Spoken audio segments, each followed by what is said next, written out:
Welcome back to my channel, Back to Sports. Candace Parker versus Curt Miller. There's no doubt that Candace Parker was in a bad mood after the Sky's Game 5 loss at home to the Connecticut Sun, and she was in no mood for some of the statements made by Miller after the game. Let's take a look at the game, Miller's statements, Parker's snapback. We'll look at some of the previous comments made by Miller as well. This might help answer the question of was this just a misunderstanding due to Miller's postgame comments being clipped, or is Miller being a bit passive aggressive with regards to Parker, as he has a previous quote that seems to throw a bit of shade at her as well? Let's take a look. The back and forth between Miller and Parker was triggered by Chicago suffering a painful home loss to the Sun in Game 5, which was made more painful as the Sky felt they had control of the game as they were up by 11 points with 7 minutes left to go in the game. However, the momentum shifted in the Sun's favor when DeJuan Bonner and Chicago's Kalia Cooper got into a heated exchange at around the 3:46 mark as Bonner made a basket and got fouled. Cooper had already gotten a tee earlier in the game, and James Wade came running out onto the court trying to ensure she did not get ejected with her second technical. The game was stopped while they reviewed the incident. Bonner converted the ensuing free throws, and the Sun kept rolling from there, with Jonquel Jones giving them the lead for good at the 2-minute mark. Bonner spoke about the incident with Cooper after the game, saying, "I think that was our moment to settle down a little bit." It also lit a fire under the team, with Bonner saying, "We got fired up. We looked at what that had happened, and it was like, there's a lot of time left.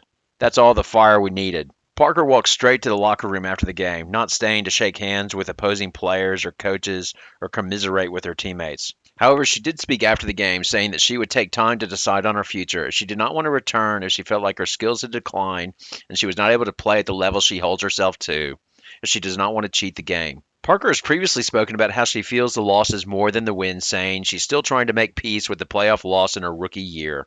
One person who was not feeling any pain was Sun coach Curt Miller, who was euphoric after the game. Miller talked about how his team was aware that their window to win a championship was shrinking. He then started talking about Candace Parker, saying, "I do want to get on the record for this," Miller said during the post-game press conference. "We've knocked Candace Parker out of the playoffs 3 out of the last 4 years. She's an incredible all-time great in this league," he added. "But I hope someone writes the combination of JJ, AT, and Bree Jones have knocked her out 3 of the last 4 years." So the press took this quote back to Parker, and she fired back. "Here's the thing. We have a standard that we uphold," Parker said when asked about Miller's comments. "We won a championship last year. We don't hang conference banners," she added, referring to the Suns' lack of WNBA titles. This is not the first time Miller's been called out by a player for his comments. He was also called out by Liz Cambage, who felt he had disrespected her when he mentioned her weight when complaining to a ref about a call.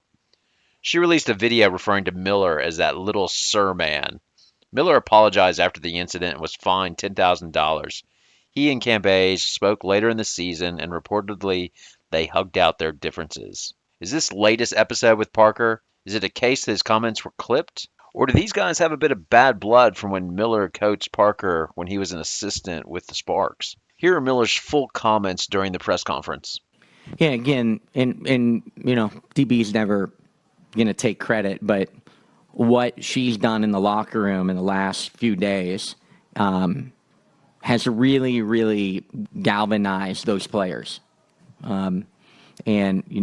Understanding. And they're not afraid to talk about our championship window, and windows close and windows open. And we've had a window open, and we've been so damn consistent, but we haven't been able to, lift that trophy. And so they know about these windows. And so they're like, what do we have to lose? This is our window. Let's go out and play free. But DeWanna in our locker room over the last half a week has been so important. So important. It's interesting, right? We've now played 3 years in a row.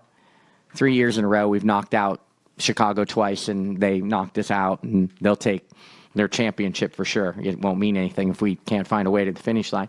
But all 3 series is the lower seed won. It's an interesting dynamic 3 years in a row. And I do want to get on the record for this. Okay? We've knocked Candace Parker out of the playoffs 3 out of the last 4 years. She is an incredible all-time great in this league.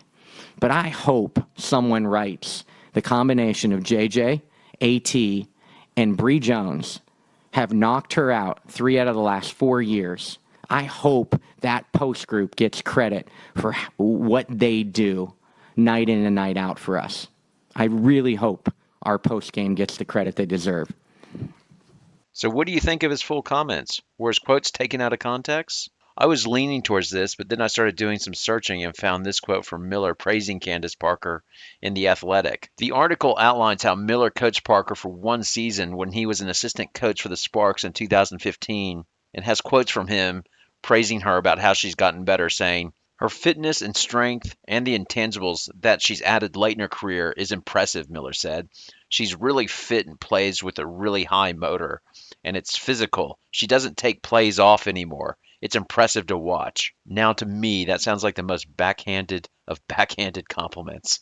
Yeah, Parker, now she's in great shape, so she doesn't take plays off anymore. Not sure any player would like to be described as taking plays off, especially Candace Parker. Candace Parker's comments have obviously put more pressure on the Suns to deliver on a championship, so I like the way that she's clapped back.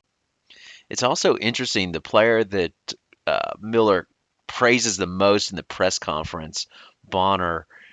She has not shown up in the finals thus far. The Sun are down 0-2 in the finals, and she has done absolutely nothing. So it's going to be interesting to see how this plays out. If the Sun wind up getting swept, I am sure, well, I'm not sure, but I would not be surprised if Candace Parker maybe puts a flash on her Instagram of her raising the championship banner just as a subtle dig, which would be pretty good. And I'm all for it, absolutely. As well, Miller, if you do get swept, you better be prepared to get the Derek Fisher meme treatment when he disrespected Candace by not re-signing her. You can see that video about Derek Fisher's management of the Sparks. But I think the internet is going to crush Miller if they do get swept out of here. I'd like to hear your comments below. Do you think it's the evil press taking Curt Miller's comments out of context, or do you think these two have a bit of beef with each other and really aren't on each other's Christmas and birthday lists? So anyway, please leave your comments below. Appreciate your poison if that's what you got. Like and subscribe to my channel. Thanks a lot for watching. Good night.